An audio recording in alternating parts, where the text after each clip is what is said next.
बिस्मिल्लाहिर्रहमानिर्रहीम, अस्सलामुअलैकुम। मैं हूं करामत मुग़ल और मेरे साथ हैं ईसा नकवी। नकवी साहब, जैसे जैसे इलेक्शन करीब आता जा रहा है, मैदान सजता जा रहा है, राज खुलते जा रहे हैं, क्या मंजरनामा बन रहा है और शहर इक़्तिदार में क्या खबरें चल रही हैं? देखिए, खबरें तमाशा लगा हुआ है। वो मदारी बैठा होता है, डुगडुगी बजा रहा होता है, लोग इकट्ठे होते हैं। फिर वो कभी आपको जादूगरी दिखाता है, कभी वो आपको कारीगरी दिखाता है और कभी वो आपको बाजीगरी दिखाता है। सही। ये सारे काम साइमल्टेनियसली चल रहे हैं। लेकिन इस वीडियो में ना दो चीज़ें कर लेंगे। एक तो ऑपरेशन रिजीम चेंज के मरकज़ी किरदार के इंकशाफात हैं, और फिर एक बहुत ही इन्फॉर्म्ड सहाफ़ी हैं मोहम्मद मालिक साहब। वो उनका तज्ज़िया या उनकी गुफ्तगू जो है वो on the basis of information होती है। कभी वो जो नतीजा अखज़ कर रहे होते हैं वो दुरुस्त होता है, कभी close to what is happening होता है, और कभी गलत भी हो जाता है, लेकिन होता वो on the basis of information है। सही। तो वो कुछ बातें उन्होंने फरमाई हैं, और कुल मिला के कहानी ये है कि आप यूँ समझें कि इलेक्शन जो है ना, इसका किस्सा ख़त्म है। इलेक्शन नहीं हो रहा? हाँ, नहीं, इलेक्शन नहीं होगा। नहीं, सुन लेना यार, अब आप क्या चाहते हैं कि मैं आपको पहले वो तमीद तो बांधने दें। अच्छा, तमीद तो बांधने दें। देखे काजी साहब ने मना किया। पहले देखिए, राजा रियाज से पहले बात करते हैं जी। राजा रियाज साहब। अच्छा, अब सबको मालूम है राजा से रियाज साहब का जो गुज़श्ता 2 साल 2.5 साल वैसे आपके फेवरेट हैं, जो उनका गुजरा है, इस वक्त वो किन के करीब है? और जाहिर है कि वो एक नून लीग के करीब है, दूसरा वो इस्टेब्लिशमेंट के करीब है। वो जो बातें करते हैं, उनकी बातें बड़ी जो हैं वो ज़बरदस्त पूरी हो रही होती हैं, छुपाने वाले जो फरमाते हैं।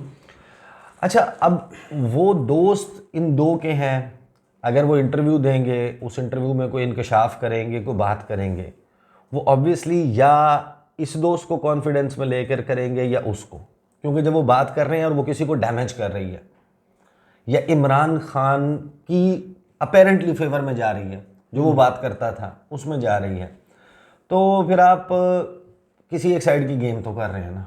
बिल्कुल सही। राजा रियाज साहब ने अब ARY को एक इंटरव्यू दिया।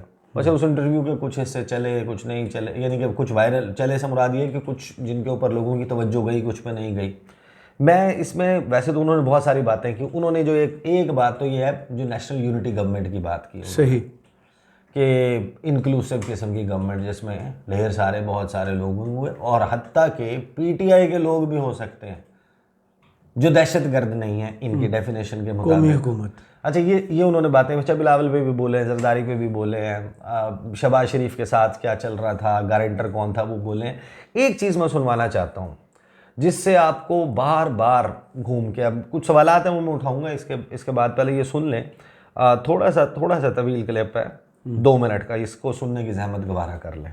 उस वक्त हमें ये पता चला था कि एक जर्नैल के जरिए हमें लाजिश से उठाने की कोशिश की आज या कल होनी है, इसीलिए फिर हम सिंध अपने लॉजिस्ट छोड़ के सिंध हाउस में चले गए थे, क्योंकि सिंध हाउस सिंध पुलिस के कंट्रोल में है।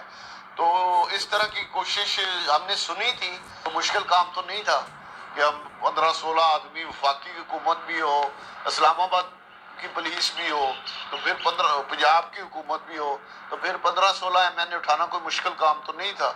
खान साहब ने जाहिर है कहा होगा, क्योंकि हमें भी पता चला था कि आज या कल हमें उठा लिया जाएगा, इसलिए हम सिंध हाउस में गए थे। तो जो ये अमल नहीं हुआ, इसका मतलब यही है कि हाथ खींच लिया गया था और इसीलिए अदम एतमाद कामयाब। जाहिर है अगर हमें उठा लेते तो अदम एतमाद कामयाब नहीं होनी थी, और अगर उन्होंने नहीं उठाया तो इस वजह से अदम एतमाद कामयाब हो गई। किस अफसर ने आपको ये उठाना था?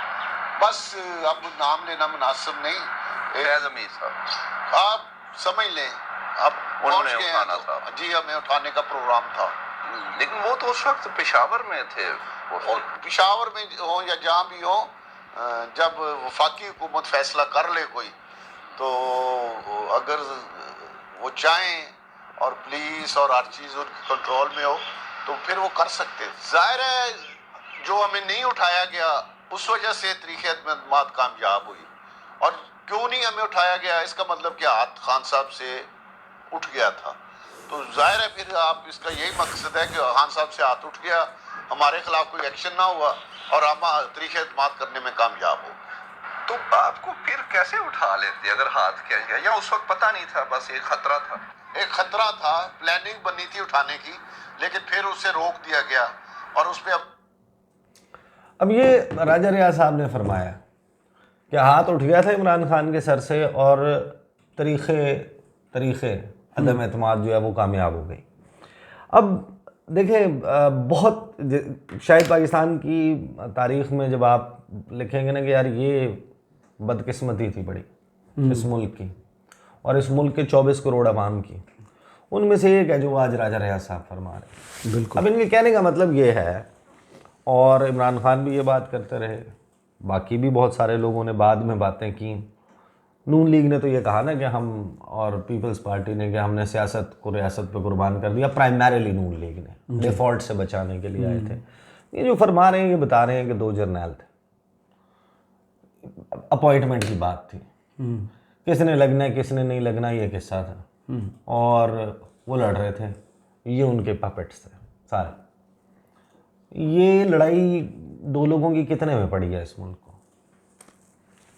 कितने जो है वो लोगों के अगवा में या उनके ऊपर तशद्दुद में या जलाओ घेराव में, पथराव जाने में, भी गई हैं, पाकिस्तान की सरकारी अमलाक को जलाए जाने में, जिसमें इवन ब्लू एरिया के दरख्त भी शामिल हैं, जिसमें सरकारी अमलाक भी शामिल हैं, जिसमें पीटीआई के ख़िलाफ़ फिर जो क्रैकडाउन हुआ और जो उनके ऊपर सियासी ज़मीन तंग की गई, उनके ख़िलाफ़ पूरे 2 साल के जो इक़दाम हैं, ये सारे यहाँ से स्टार्ट होते हैं। They stem from this very fact. सही।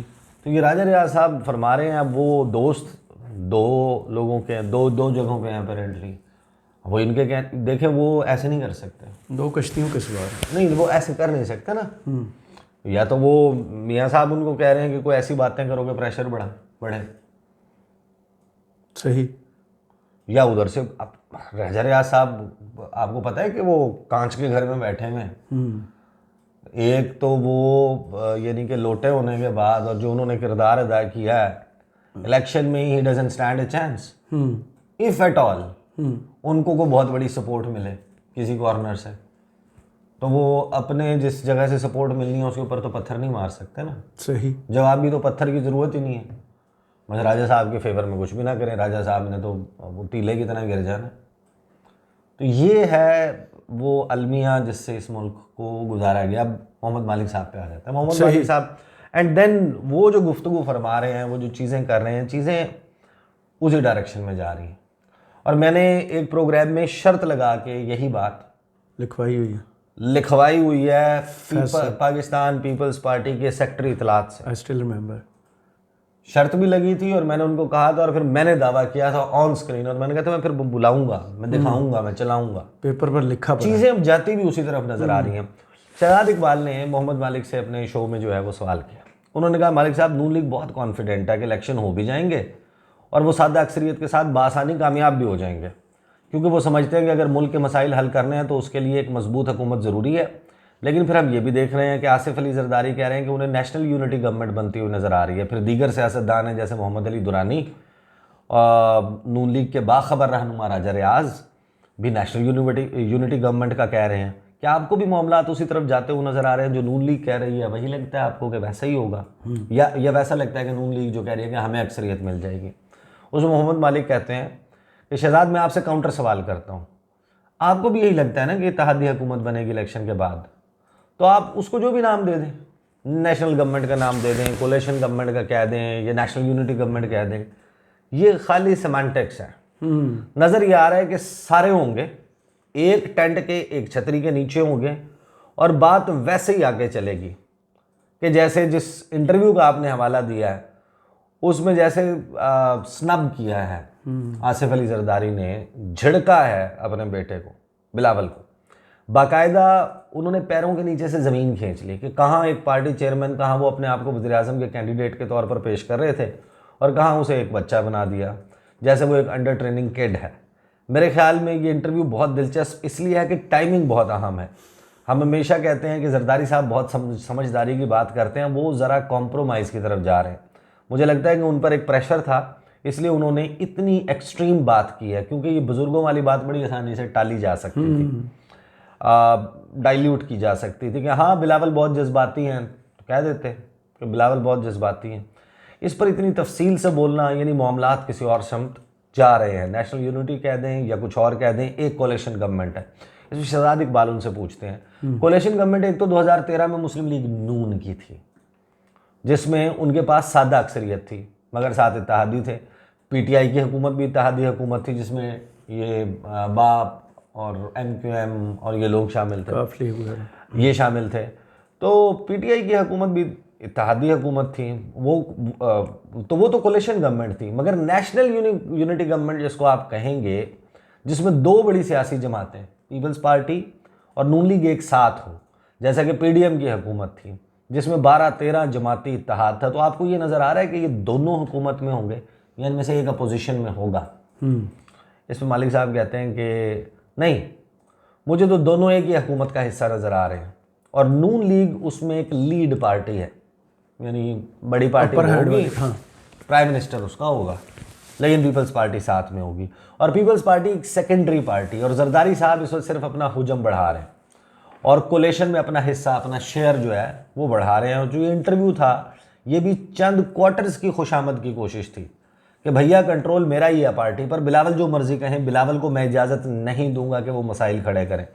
मेरे ख्याल में इस इंटरव्यू से आसिफ जरदारी ने यकीन दहानी करवाई है कि मैं जिम्मेदारी लेता हूं कि पीपल्स पार्टी डिस्टर्बेंस पैदा नहीं करेगी। शहजाद इकबाल कहते हैं, मालिक साहब पीटीआई का भी एक तरफ क्लेम है कि चाहे इमरान खान जेल में हो या जेल से बाहर हो, हम ज़्यादा मकबूल हैं और इलेक्शन हम जीतेंगे, तो जो मंजरनामा हमारे सामने है उन्हें जलसे करने की इजाज़त नहीं दी जाती, सियासी सरगर्मियों की इजाज़त नहीं दी जाती, उनको साइडलाइन रखा जाता है, तो फिर तो फ्री स्पेस नहीं होगी नून लीग के पास और आज़ाद भी शायद उनके साथ शामिल हो जाएं नून लीग के साथ, तो फिर कैसे उन्हें कोलेशन बनाने की ज़रूरत पड़ सकती है अगर पंजाब एक फ्री फील्ड के तौर पर उनके सामने मौजूद होगा। उसमें मोहम्मद मालिक कहते हैं फ्री फील्ड उनको नहीं दिया जाएगा। मुस्लिम लीग की एक तारीख है, जब उनके पास सादा अक्सरियत थी और 2/3 अक्सरियत थी, तो आपने नतीजा देख लिया।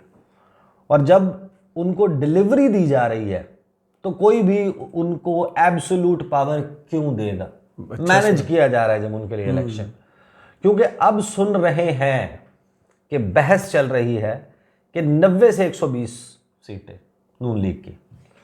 पीटीआई का सुन रहे हैं कि जी अभी फैसले होंगे कि 25 से 30 सीटें दी जाएं या ना दी जाएं, बल्कि लेने दी जाएं या ना लेने दी जाएं। अब इलेक्शन का किस्सा तो तमाम ही कर देना। यानी इलेक्शन क्या होता है, बट आप इलेक्शन किसे कहते हैं? इलेक्शन इसे कहते हैं ना जो आइन में लिखा हुआ है, जिसके लिए फिर लॉज बने हुए हैं।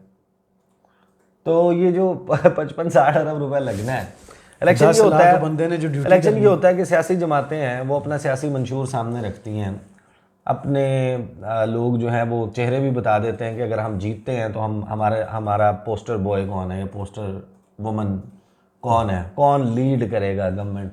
पंजाब आया तो वज़ीर आला किसको बनाएंगे, वफाक भी आ गया तो वज़ीर आज़म किसको बनाएंगे, पॉलिसी क्या होगी, फॉरेन पॉलिसी के क्या कंटोर्स होंगे, बेसिक इंग्रेडिएंट्स इंडिया की तरफ, चाइना, अमेरिका, फलां रीजनल इश्यूज़ के ऊपर, इकॉनमी के ऊपर, तालीम के ऊपर, सेहत के ऊपर, ज़राअत के ऊपर, पाकिस्तान के सियाहत के ऊपर मुख्तलिफ़ मामलात हैं, ये स्कीम देंगे, ये करेंगे। उसकी बुनियाद पे आप लोगों को अपने नारे से अट्रैक्ट करते हैं, कैंपेन चलाते हैं, कैंडिडेट बताते हैं, फ़लाँ हल्के में हमारा है। हल्के में जाके हर जलसा नहीं हो सकता, तो ज़िले की सतह के ऊपर, नहीं तो डिवीज़न की सतह के ऊपर आप पूरी कैंपेन चलाकर लोगों को राग़िब करते हैं, माइल करते हैं। फिर वो लोग जाते हैं, जाके अपने सामने वो बैलेट पेपर देखते हैं, उसके ऊपर कैंडिडेट्स के नाम देखते हैं, उनकी जमातों का मंशूर उनके जहन में होता है। वो जो लोग हैं उनके साथ अपनी ज़ाती बिरादरी की या और किसी किस्म की वाबस्तगी को जहन में रखते हैं, उसकी बुनियाद के ऊपर एक डिसीजन लेते हैं, वोट डालते हैं, वो वोट काउंट होता है, उसका भी एक प्रोसेस है। उसके बाद वो एक फॉर्म 45 होता है, एक फॉर्म फलां होता है और फिर वो रिटर्निंग ऑफिसर के पास जाता है। वो रिटर्निंग ऑफिसर के पास वो काउंटिंग होती है, उसमें बंदे बैठते हैं, वो पोलिंग बूथ बनता है, कोई एक उम्मीदवार जो है वो वोटर को लाने ले जाने का बंदोबस्त करता है, बाहर कैंप्स लगते हैं, पोलिंग ऑफिसर, कोई ढोल धमाका होता है, कोई आतिशबाजी होती है, कोई चाय पापे होते हैं, कोई नान होते हैं कीमे वाले, कोई बिरयानी होती है, कोई कुकड़ छोले होते हैं, कोई सिरी पावे होते हैं। एक इलेक्शन का माहौल होता है, प्रिंटिंग होती है, बिल बोर्ड्स लगते हैं, कहानी होती है पूरी। सही। अभी हमें ये पता अब ये बात ये करें कि उसको तो 90 से 120 सीटों की बात चल रही है, उसको 25 से 30 सीटें लेने देनी है या नहीं लेने देनी, ये फैसले होंगे। यानी इतना भी इलेक्शन के बारे में इतना आम हो जाए, जबान ज़दे आम हो जाए, आप अंदाज़ा लगाएं। अब सारे लोग समझते हैं कि जाहिर है कि आसमा शराजी के हवाले से कि वो बड़ी सख्त नाकद हैं पीटीआई की, और बहुत सारे लोग जाहिर है कि उनका टिल्ट झुकाव कहते हैं कि नून लीग की तरफ। मुनीफ फारूक साहब के शो में बैठे हुए थे, उन्होंने 2018 का हवाला दिया, उन्होंने कहा उसको सबसे मकबूल जमात नून लीग थी और उसके साथ ये हुआ, और फिर उन्होंने कहा कि आज सबसे ज़्यादा मकबूल जमात पीटीआई। ये तो हर एक को पता है ना। ये बिल्कुल इसी तरीके से like you are standing under a bright sun, खुला दिन है, उसकी तरीके से नज़र आ रहा है पीटीआई की। अच्छा आगे चलें, फिर शहजाद इकबाल कहते हैं तो मालिक साहब अगर पीटीआई को फ्री रन नहीं मिलता इलेक्शन के लिए तो मुतबादिल कौन होगा? नून लीग का मुकाबला किससे होगा पंजाब में? कौन रोक सकेगा फिर उन्हें, अगर पीटीआई के लिए ये डिसीजन हो रहा है कोई 25-30 का? मोहम्मद मालिक कहते हैं आज़ाद भी हैं, इस्तेहकाम भी है, अभी ग्रुप्स बनेंगे, अभी नवंबर ख़त्म नहीं हुआ, दिसंबर है, जनवरी है, 2 माह है, अभी बलूचिस्तान में उन्होंने बाप को तोड़ दिया। ऑप्शन था आपने कहीं और जाना है, कुछ पीपल्स पार्टी चले गए, कुछ नून में, वहाँ भी नहीं रहने दिया जा रहा। पंजाब में भी आप देखेंगे कि हाई प्रोफाइल लोग फिर वो कहते हैं कि देखें पिछले कुछ हफ्ते से इस्तेहकाम पाकिस्तान पार्टी में कोई नई ज्वाइनिंग नहीं हो रही थी, अब अचानक आप देखेंगे कि कुछ लोग पीटीआई के जिन्होंने सियासत छोड़ दी थी, यानी असद उमर भी उसमें शामिल है, आने वाले दिनों में आप उन्हें भी देखेंगे कि वो इस्तेहकाम पाकिस्तान पार्टी ज्वाइन करते हुए नजर आएंगे। अभी इस पर काम चल रहा है, अभी हतमी शक्ल सामने नहीं आई। और सियालकोट की मियाँ साहब की तकरीर भी सुन लें तो उसमें भी कुछ ऐसे पॉइंट्स हैं जो नर्वस करने वाले हैं। अभी प्लेट्स रगड़ खा रही हैं, यानी काम चल रहा है अब इसके ऊपर। फिर काम चलाएं, नोटिफिकेशन करें, गवर्नमेंट बना दें। इस प्रोसेस के दौरान जो एक असद कैसर ने ये मशवरा दिया, अलहदा से अदम इस्तेहकाम क्रिएट होगा, नोटिफाई कर दें। हाँ, उन्होंने कहा वज़ीर आज़म को सीधा नोटिफिकेशन कर दें, ये इलेक्शन की ज़रूरत क्या है? अब अगर इसी तरीके से करना है, 10 लाख बंदा काम करेगा इलेक्शन डे पर, इस वक्त वोटर की मोबिलाइजेशन, पैसा 60 अरब, जाने जाती हैं 30 से 35 एवरेज जाने जाती है। अब देख लेंगे ये मामला जो है ना वो बिल्कुल इस तरह का एक तमाशा लगा हुआ है, लेकिन ये तमाशा जो है going by the informed analysis and लगभग इसमें ऐसी बात नहीं है, ये सिर्फ मोहम्मद मालिक साहब की बात की बेसिस के ऊपर मैं ये बात नहीं कर रहा। हम जहाँ भी बैठते हैं, जिन लोगों से भी इंटरेक्ट करते हैं, जो इस सारे प्रोसेस का हिस्सा है, कोई इलेक्शन लड़ने के प्रोसेस में है, कोई इलेक्शन जो है कंडक्ट करवाने के प्रोसेस में है, या कहीं ना कहीं इंतज़ामिया और उससे ताल्लुक़ रखता है, जब आप उनसे बात करते हैं तो उनकी बात भी यही आप नतीजा निकालते हैं। तो उसने आगे तो आके जो काजी साहब ने कहा ये पत्थर पर लकीर है, वो क्या होगा? 5 साल बाद नहीं, वो उनका अब देखें ना, वो फ्री एंड फेयर, और वो फिर हर एक की डेफिनेशन फ्री एंड फेयर की डिफरेंट होती है। अब देखें नून लीग भी का भी तो मौक़िफ़ सही गलत का फैसला तो अलग है ना। नून लीग का बड़ा स्ट्रॉन्ग मौक़िफ़ रहा है 2018 के इलेक्शन के मामले में, और 2018 में नून लीग के लिए एक सख्ती थी, there is no doubt about it. PTI के लिए बहुत मैदान जो है वो नरम था, पीटीआई के लिए इदारों का जो है वो टिल्ट था, लेकिन इदारे भी तो विनिंग हार्स की तरफ रुजू करते हैं। ये फिर उनका इमरान खान की हवा थी, वो फिर देखें ना, ये पॉइंट ऑफ व्यूज़ होते हैं जी। लेकिन उसका बेहतर फैसला किसने करना है? अवाम ने। वो मैंने या आपने करना है यहाँ बैठ के, वो इदारों ने करना है, जजों ने करना है, किसी और ने करना है, या मुल्क के अवाम ने करना है? बस अब डेमोक्रेसी करनी है तो डेमोक्रेसी के तरीके से करें, otherwise this will hot the country. Absolutely. आपको यानी कि ना वो मुड़ मुड़ के वो पीछा करती हैं फिर कुछ चीज़ें, कुछ यादें शुरू से हम वही जो लकीर आप क्रिएट कर रहे हैं, जिस किस्म की रस्में बना रहे हैं। और वो रस्में बनाना तो आसान है। मिसाल कायम करना, लेकिन फिर उसको भुगताना बड़ा मुश्किल होता है। हाँ, ये और दूसरे भुगतना पर बड़ा मुश्किल होता है। बारी दूसरों की भी आएगी। अब ये आइन और कानून और ये सारा कुछ हुआ। अब राजा रियाज साहब फरमा रहे हैं कि ये था और इस तरीके से था, एक जर्नैल के ज़रिए उठाना था, दूसरी तरफ से हाथ उठा लिया गया। तो आपको उसकी वजह से मुझे ये का हो नहीं लगा सिंध पुलिस डिफेंड कर सकती है इनको एक जनरल के मुकाबले में? यार माफ़ी दे दें आप। उन्होंने वो साथ में उन्होंने कपल्ड विद हाथ उठा लिया, दोनों साइडें कवर कर उनको इकट्ठा करें ना कि एक तरफ से हाथ उठा लिया और एक दूसरी तरफ से उठाने वाले थे। ये सब कुछ था। तो ये है जनाब इस वक्त मंजरनामा इलेक्शंस का, दिलचस्प हो रहा है। जी बिल्कुल। बहुत शुक्रिया ईसा नकवी, आपके तजिए का कमेंट्स बॉक्स में ज़रूर बताइएगा। ये वीडियो आपको कैसी लगी। इजाज़त दीजिए। अल्लाह हाफ़िज़।